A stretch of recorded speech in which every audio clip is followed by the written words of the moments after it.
Welcome all my dear of the third prep grade. That's a time for science, and today we will complete what we have started the last episode or the last weeks about what we have studied this time. اهلا بكم كل مشاهدينا طلبة الصف الثالث الاعدادي في كل مكان علوم لغات. النهارده ان شاء الله هنكمل مراجعتنا على اللي درسناه في الترم الاول.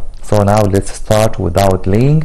The first question, which is complete the following sentences. Please read the question carefully to answer it correctly, and please answer more questions and practice more and more to prepare yourself for the next exam inshallah. So now let's start without the first question, which is that the solar system مجموعة شمسية solar system is located in one of the what of the Milky Way on the edge of the what. هنا السؤال مركب بيطلب مني نقطتين تقريبا لازم اكتبهم. طب هل في النقط دي انا ممكن اعكس الاسئله؟ لا طبعا، مهم قوي اني اركز في ترتيب الاسئله لان هنا محتاج certain arrangement. وهنا بيقول لي solar system موجوده على one of the what the Milky Way, one of the spiral arms of the Milky Way on the edge of the galaxy, على حافة المجرة. احنا عارفين المجموعة الشمسية اللي احنا من ضمنها او اللي احنا موجودين جواها في كوكب الارض هي موجودة في مجرة اسمها ميلكي واي او درب التبانة او الطريق اللبني، وعرفنا التسمية دي جت بسبب ايه. وكمان احنا موجودين على حافة المجرة على السبايرال ارمز على الأذرع الحلزونية. يعني لو رسمت كده رسمة كده توضيحية للسبايرال ارمز او الميلكي واي جالاكسي، ده تقريبا شكلها هي سبايرال جالاكسي مجرة حلزونية وليها سبايرال ارمز. طب احنا موجودين فين؟ الشمس هنا او ذا صن، وكمان البلانيت موجودين معاه. يعني احنا بالنسبه للكون تقريبا حاجه صغيره جدا جدا جدا. مش عايز اقول كلمه ولا حاجه طبعا، بس هي الحقيقه فعلا كده. احنا بالنسبه للكون very small and very tiny object compared to the rest of the universe. احنا بالنسبه للكون حاجه صغيره جدا جدا جدا. تاني، the solar system is located on one of the spiral arms of the Milky Way galaxy on the edge of the galaxy. Another question that says sun takes about what to complete one rotation around the galaxy. الشمس تاخد قد ايه تقريبا عشان تلف حوالين مركز المجرة؟ تاخد تقريبا 220 million years 220 مليون سنة. طبعا رقم كبير جدا جدا، رقم اسطوري تقريبا، بس هي فعلا دي الحقيقة. الشمس تاخد تقريبا 220 million years. Sun takes about 220 million years to complete one rotation around the galaxy. The spindle fibers in the animal cell is formed from what, while in the plant cell spindle fiber is composed from what. السؤال ده مهم جدا. spindle fiber او الالياف المغزليه اللي بيتكون عليها او بيترص عليها الكروموزوم بتتكون من ايه في الانيمال سيل ومن ايه في البلانت سيل؟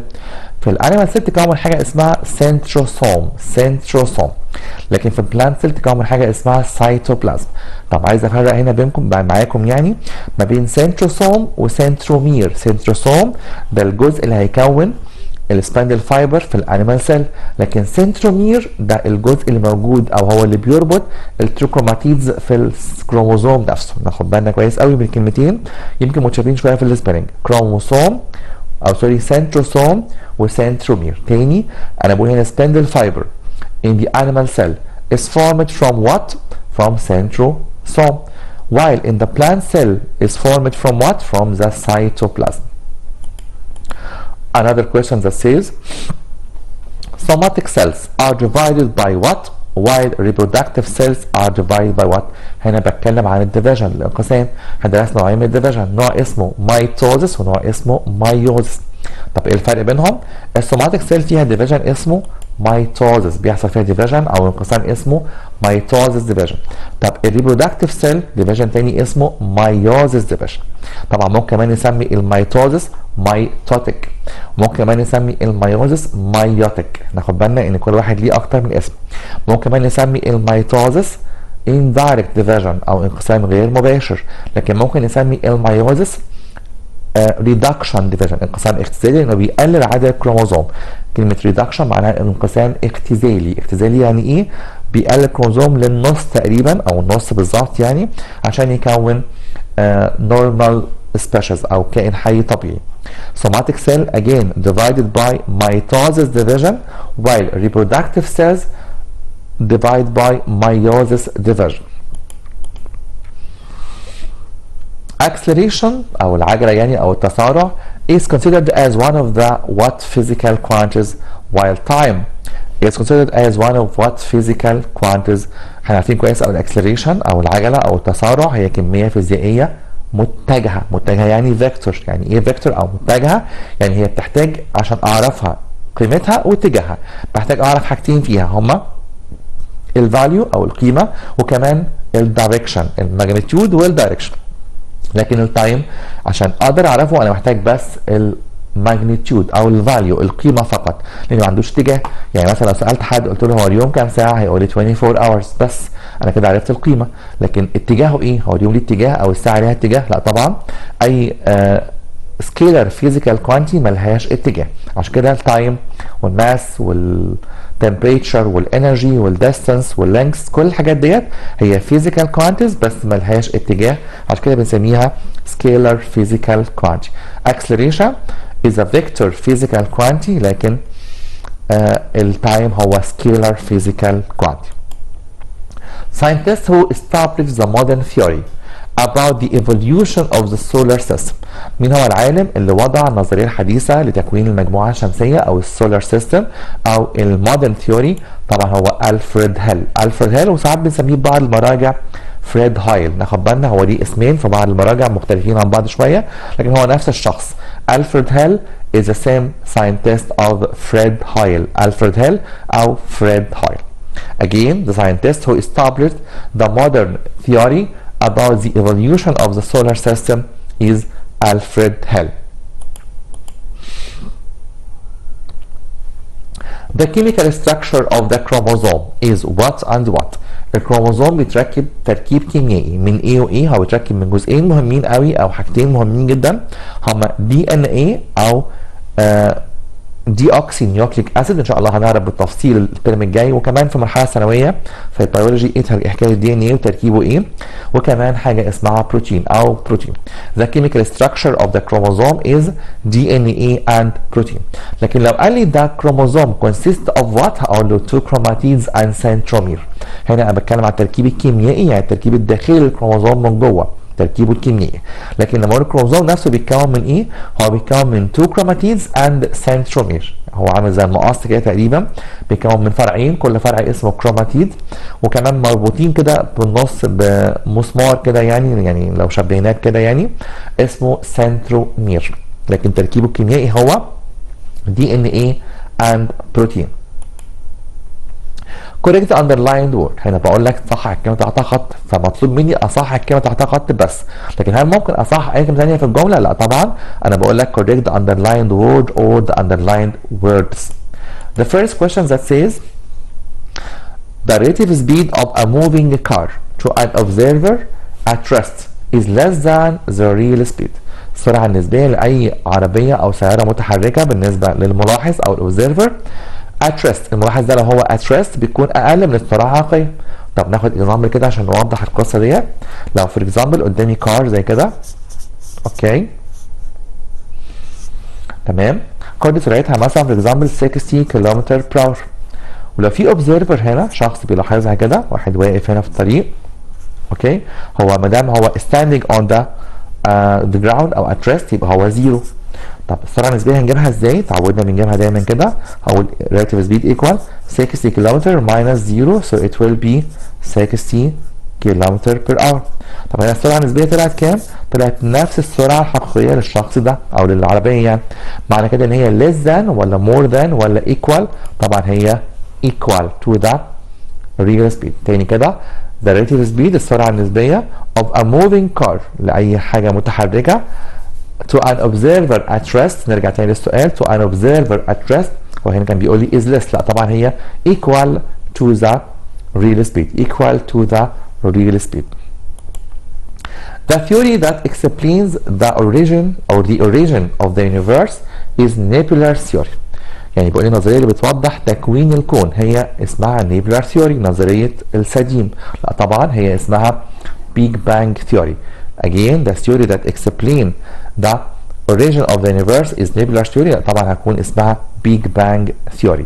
big bang theory او نظريه الانفجار العظيم. The relative speed السؤال ده متكرر. if the angle between the reflected light ray and the reflecting surface is 40 so the angle of incident equal 40. السؤال ده بيخدع طلبه كتير قوي.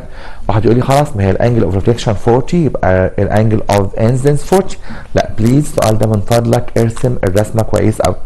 هو بيقول لي angle between the reflected light ray and the reflecting surface. نرسم مع بعض. لو دي mirror وده incident light ray الشعاع الساقط نرسم مع بعض بليز.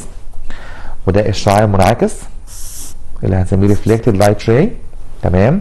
تاني كده ده mirror ده reflecting surface اللي هو الميرور بتاعتنا. ممكن نسميها reflecting surface سطح عاكس او mirror surface. وده هنسميه incident light ray ناخد رمز I مثلا. وده reflected light ray وده النورمال الخط العمودي. طيب السؤال دلوقتي بيقول لي ايه؟ الانجل between the reflected light ray اللي هو دوت والريفلكتنج سيركل اللي هو ده الانجل دي هي اللي 40. طب احنا كل شغلنا كان على الانجل دي والانجل دي. الانجل دي سميناها انسنت انجل ودي ريفلكتد انجل. طب هو عايز مني ريفلكتد ولا انسنت انجل؟ عايز مني انسنت الانجل ديت. طب دي ليها علاقه بديت؟ اه طبعا احنا اتفقنا ان دي 40 وكمان دي هتكون معاها كده بيسموهم سبلمنتري ولا كومبلمنتري. سيبكوا فكروا فيها شويه. هما الاثنين مع بعض رايت انجل. طب لو دي 40 هتبقى دي 50 يبقى كمان دي 50 لان الاثنين ايكوال بعض. يبقى هنا بليز هو طلب مني الانجل اللي مش بستخدمها او اللي مش في القانون.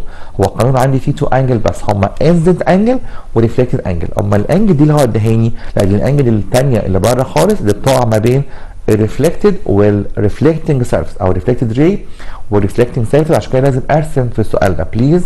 ما تحاولش كده دايما تتسرع او تاخد السؤال بالشبه او تاخد السؤال كده يعني السؤال ده متكرر قوي. لا نقرا السؤال كويس قوي بحرص وبعنايه كيرفولي بشكل كده فيه اهتمام عشان نجاوب صح. يبقى هنا هتكون angle of reflection equal 50 degree. angle of reflection equal 50 degree. سؤال من تاني بيقول لي if the angle between the reflected light ray and the normal and the reflecting surface is 40 so the angle of reflection or the angle of incidence equal 50.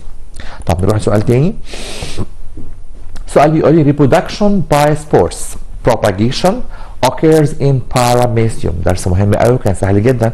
التكاثر او التكاثر عن طريق انتشار الجراثيم بيتم او بيحصل في الباراميسيوم. لا طبعا عارفين الباراميسيوم بيحصل فيه تكاثر عن طريق حاجه اسمها باينري فيجن انقسام ثنائي. هو كمان الاميبا واليوجلينا والبكتيريا والسمبل الجي. امال مين اللي بيحصل فيه تكاثر عن طريق انتشار الجراثيم او السبورز بروباجيشن؟ هو مشروم بريد مولد الجي الطحالب بس. لكن لو قلت سمبل الجي الطحالب بسيطه هتكون عن طريق binary fission. تاني reproduction by spores propagation occurs in bread mold fungus and mushroom fungus. bread mold fungus and mushroom fungus. If the speed of a car is 72 km/h means its speed is 40 meter per second. طب هو هنا السؤال ده عايز ايه بالظبط؟ هو اداني سرعه 72 km/h وبيقول لي معناها ان هي كام متر بير سكند. السؤال ده مش مساله قد ما هو تحويل. هو بس بيختبرك كده او بيشوفك انت بتعرف تحول من km/h لمتر بير سكند ولا لا. طب ازاي نحول من km/h لمتر بير سكند؟ نكتب مع بعض 72 km/h. انا عايز احول من km/h لمتر بير سكند. طب عشان ما ننساش هو الكيلومتر فيه كام متر؟ فيه 1000. يبقى محتاج اضرب الرقم ده في 1000. طب والاور فيها كام سكند؟ فيها 600 يعني 60 باي 60. يبقى كاني هقسم الرقم ده على 60 باي 60. طب عشان احول من كيلومتر /h كاني هضرب في 1000 وهقسم على 60 باي 60 اللي هي تقريبا 3600 او 3600. اوكي. طب الزيرو والزيرو يروحوا مع الزيرو والزيرو هنا. 6 by 6 equals 36 divide 72 equal 2 so it will be 20. طبعا كلكم بتشتغلوا بالكالكوليتر بس انا بحب قوي اشتغل بدماغي. it will be 20 meter per second. يبقى عشان نحول من km/h لمتر بير سكند انا هضرب في 1000 وهقسم على 3600 او 3600. اوكي. يبقى هنا السؤال ده مش مساله لكن هو مجرد تحويل من km/h لمتر بير سكند. اوكي. طيب سؤال تاني. بيقول لي Big Bang theory explains that the universe is formed by the cohesion of oxygen and the nitrogen particles. البيج بانج ثيوري او نظريه البيج بانج اللي بتوضح تكوين الكون كله، اليونيفيرس كله، حصل فيها كوهيجن. بتقول ان النظريه بتقول يعني ان حصل التصاق او تماسك ما بين الاكسجين والنيتروجين. لا طبعا النظريه كانت بتقول ان ده بيزك جاسز، الغازات الرئيسيه في الكون كله هم hydrogen and helium. Hydrogen and helium is the basic gases that make cohesion with each other to form all the universe. The Big Bang theory explains that the universe is formed by the cohesion of hydrogen and helium. Another question that says, the car which begins its movement from rest moves at uniform speed. طبعا هنا واضح ان في تريك، يعني خدعه كده عاليه قوي. بيقول العربيه بتمشي او بتبدا الحركه من الريست، يعني من السكون، بتتحرك بسرعه منتظمه. لا طبعا مستحيل. طب ليه؟ ما دام قال لي moves from rest يبقى معناها ان v1 equals 0، يعني السرعه الابتدائيه equals 0. طب يحصل ايه بعد كده؟ اكيد هيزود السرعه، يبقى هي ما عندهاش يونيفورم سبيد لكن عندها اكسلريشن. يعني ايه اكسلريشن؟ يعني عجله او تسارع، لان السرعه بتزيد او السرعه بيحصل فيها تغيير. وده تعريف اكسلريشن. يعني ايه اكسلريشن؟ is the change of the speed of the body during a period of time. هو تغيير سرعه الجسم اثناء فتره معينه. طب هنا كان بيقول لي ان السرعه كانت move from rest معناها ان v1 equals 0. بعد شويه السرعه هتزيد، هتقل بقى وتزيد تاني. مش مشكلتي دي، المشكله ان هنا مفيش يونيفورم سبيد، مفيش سرعه ثابته، يبقى في حاجه اسمها اكسلريشن. يعني ايه اكسلريشن؟ بنسميها كده بالعربي العجله، بس مش معناها بايسكل يعني، لا عجله معناها ان في تغيير في السرعه، واحد بيستعجل او ما بيستعجلش، يعني بيزود السرعه او بيقلل السرعه. واسمها العلم الادق كمان يمكن بدل عجله هتسميها تسارع يمكن ادق شويه، او change in speed او acceleration، كلهم بنفس المعنى، يعني تغيير السرعه. يبقى acceleration العجله او التسارع هي معناها ان بيحصل change in speed during interval of time، اثناء وقت محدد.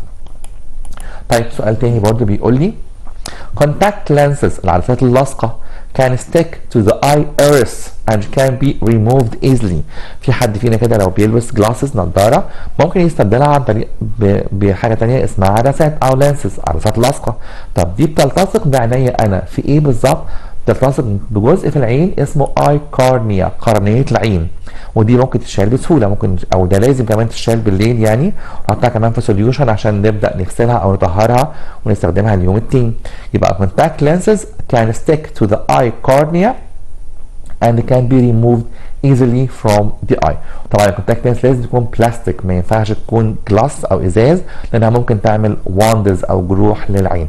لازم تكون بلاستيك and it is used instead of the eyeglasses and it must be again made of plastic to be protected or to protect the eye from wands. Another question that says سؤال تاني بيقول لي chromosomes are arranged at the middle of the cell in the telophase. اول ما الاقي كلمه arrange of chromosome يعني كروموسوم هتترص في طابور كده، وشفنا فيديو حلو قوي للكلام ده اثناء الدراسه. كروموسوم بتترص في مرحله اسمها ميتافيز. ميتافيز هي مرحله الطور الاستوائي او مرحله الطابور زي ما سميناها كده مع بعض، دي المرحله اللي هنسميها ميتافيز. Chromosomes are arranged at the middle of the cell in the metaphase. امال مين هو التيلوفيز ده؟ دي اخر مرحله اللي هتكون فيها two identical nucleus او two identical cells، خليتين شبه بعض بالظبط. لكن ميتافيز هي مرحله الطابور اللي هتكون او اللي هيحصل فيها arrangement of the chromosome. Acceleration is the actual length of the path that a moving object takes from the starting point of the movement to the end point. هنا بيقول الاكسلريشن هي الاكتوال لينس. طبعا لا، الطول الفعلي اللي بياخده الجسم او بياخده اي شيء بيتحرك من البدايه للنهايه ده بنسميه distance أو المسافة. طب لو قلت displacement لا برضه غلط. displacement معناها الطول المختصر اللي بيسموه كده the shortest straight line أو shortest length between start and end. لكن actual length الطول الفعلي اللي بناخد كل الأطوال اللي يمشيها الجسم تحديدا بدون اي فصال او بدون اي ان انا ما بحسبش اي حاجه، لا كله بيتحسب معانا، ده هنسميه distance. لكن الديسبيسمنت هي المسافه المختصره اللي بنسميها the shortest straight line between the two positions, one of them is primary and the other is the final position. طيب سؤال تاني كان بيقول لي برضو scientific term، السؤال ده مهم قوي اقراه برضو لاخر كلمه، وهركز قوي على the first word or the first two words لان هم هيكونوا تقريبا بالنسبه لنا ده answer key مفتاح الحل. The speed of a moving object relative to a constant or moving observer. سرعة أي جسم بالنسبة لشخص مراقب أو بالنسبة للأوبزيرفر. ما دام لقيت كلمة relative to في observer يبقى هنا بتكلم عن سرعة مهمة قوي اسمها السرعة النسبية أو بنسميها relative speed، بنسميها كمان relative speed. آخر سؤال بالنسبة لنا the rebounding of the light to the same side when it meets a reflecting surface أكيد هيكون بالنسبة لنا هو light reflection. Again the rebounding of the light of the same to the same side when it strikes a reflecting surface it will be the light reflection أو انعكاس الضوء.